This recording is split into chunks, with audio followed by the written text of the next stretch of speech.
Hello people, எல்லாத்துக்கும் ஒரு வணக்கம். இன்றைக்கான வீடியோ என்னென்னு பார்த்தீங்கன்னா, ஐபிஎல் 2025 சஸ்பெண்ட் பற்றி தான் பார்க்க போகிறோம். அண்ட் இந்த மேட்ச் வந்து எப்போ ரீஷெடியூல் ஆகும், ஸோ எங்கே இந்த வென்யூவில் நடத்த போகிறாங்க, ஸோ அதை பற்றிலாம் தான் இந்த வீடியோவில் இருக்க போகுது. வீடியோக்குள்ளே போகிறதுக்கு முன்னாடி லைக் பண்ணுங்கள், சப்ஸ்கிரைப் பண்ணுங்கள். வாங்க வீடியோக்குள்ளே போகலாம். ஸோ ஃபர்ஸ்ட் ஆஃப் ஆல் வந்து நம்ம இந்தியா வர்சஸ் பாகிஸ்தானோட வார் நடந்துகிட்ருக்குல்ல, ஸோ அட்டாக் நடந்துருக்குல்ல, ஸோ அதனால் வந்து கடைசியாக பிபிகேஸ் வர்சஸ் டிசி மேட்ச்சில் வந்து மேட்ச் வந்து ஒரு 10 ஹவர்ஸ்க்கு அப்புறமே வந்து ஸ்டாப் பண்ணிட்டாங்க. ஸோ டியூ டு வந்து அவங்க சொல்லியிருந்தாங்க ஃப்ளட் லைட் வந்து ஒரு ரீசனாக இருக்குன்னு சொல்லிட்டு, பட் ஒரிஜினல் ரீசன்ஸ் எல்லாருமே தெரியும் என்னன்னு சொல்லிட்டு. ஸோ அதனால் வந்து அன்னையிலேருந்து மேட்ச் ஸ்டாப் ஆகிடுச்சு. ஸோ 1 வீக்குக்கு வந்து சஸ்பெண்ட் அப்படின்னு சொல்லிட்டு நேற்று வந்து பிசிசிலேருந்து அஃபிஷியலாக ஒரு நியூஸ் கொடுத்துருந்தாங்க.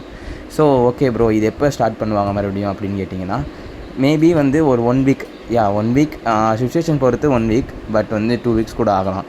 ஸோ அப்படி ஸ்டார்ட் பண்ணாலுமே உங்களுக்கு வந்து டபுள் டெஸ்ட் மேட்சாக தான் நடக்கும் மோஸ்ட் ஆஃப்லாம்.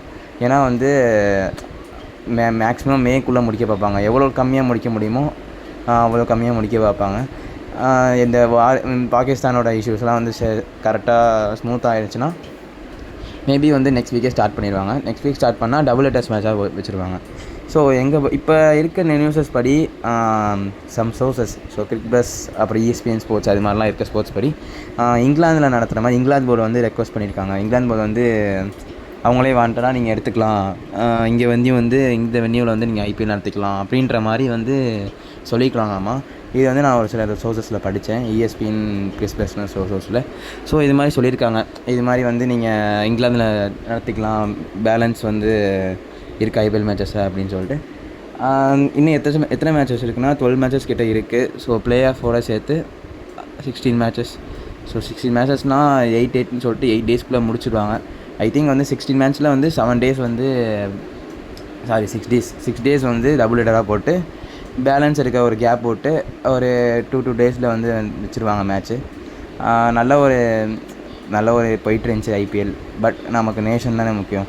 ஸோ நேஷனே வந்து இந்தியாவே ஒரு மாதிரி வந்து அன்ஸ்டேபிளாக இருக்கும்போது கண்டிப்பாக வந்து இது யோசிப்பாங்க பிசிசிஐ. அந்த ஐபிஎல் கவுண்டிவே தேவையில்லைங்க இப்போதைக்கு. ஏன்னா எல்லா இடத்துலையும் ஒரு மாதிரி ஃபியராக இருக்குங்க. மோஸ்ட்டாக இதை ஸ்டாப் பண்ண காரணம் ஃபாரின் பிளேயர்ஸ் வந்து ஃபேர் ஆகிறாங்க, பயப்படுறாங்க, ஸ்கேர்டாக இருக்காங்க ஒரு மாதிரி என்ன நடக்கும்ட்டு. பிகாஸ் வந்து அவங்க கண்ட்ரியில் போய் நம்ம வந்து ஆன்சர் பண்ண முடியாது. ஸோ அதனால தான். ஸோ மோஸ்ட் ப்ராபப்லி வந்து இந்த மந்த்துக்குள்ளே ஸ்டார்ட் பண்ணிடுவாங்கன்னு நினைக்கிறேன். ஸோ அப்படி இல்லைன்னா அப்படி இன்னும் டிலே ஆச்சுன்னா கண்டிப்பாக ஒரு ஜூன் ஜூலை ஆஃப்டர் இங்கிலாந்து சீரீஸ்க்கு அப்புறம் தான் நடத்துகிற மாதிரி இருக்குன்னு நினைக்கிறேன். ஸோ பார்ப்போங்க. உங்களோட கருத்து இதை பற்றி என்னென்னு நீங்கள் சொல்லுங்கள். ஸோ கிரிக்கெட் அப்டேட்ஸ் பற்றி இன்னொரு நிறையா வந்து ஹிடன் ஸ்டோரிஸ் அது மாதிரிலாம் நிறையா போடணுன்னு நினைக்கிறேன். ஸோ அப்கமிங்கில் உங்களுக்கு நிறையா வீடியோ வரும். ஸோ நீங்கள் சப்போர்ட் பண்ணுறத பொறுத்து தான் நான் என்னென்னு வந்து போடுவேன். ஸோ வீடியோக்கு ஒன்று லைக் பண்ணுங்கள், சப்ஸ்கிரைப் பண்ணிக்கோங்க. நான் இன்னொரு வந்து பார்க்குறேன். Until bye from the cricket விளையாடுமா. Thank you, by.